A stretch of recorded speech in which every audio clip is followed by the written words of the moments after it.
एटा वर्ष को दुई थर एटा सेकेंड फेज कैंप ए कैंप रे हमर प्रायतः जिते प्रकार सब 21 प्रकार डिजेबिलिटी अच्छी एमाने आसिकी एठारे परीक्षण करा जाए और विभिन्न विभाग डॉक्टर माने एठारे उपस्थित अच्छी सहित आम एमानकर जहाँ सब सहायक उपकरण दरकार आम से गुड़ाक दौचु ब्लॉक स्तर को आम देलु लेटर जे प्रचार करने प्रचार कराई प्रायतः यूडीआईडी जोटा मेन सर्टिफिकेट लोक मैंने आसती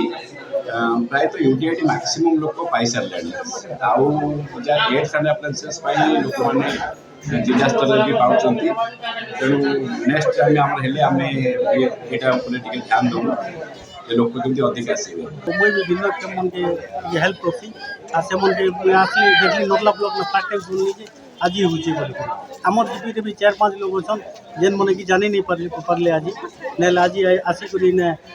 डॉक्टर नो सर्टिफिकेट हासिल करती।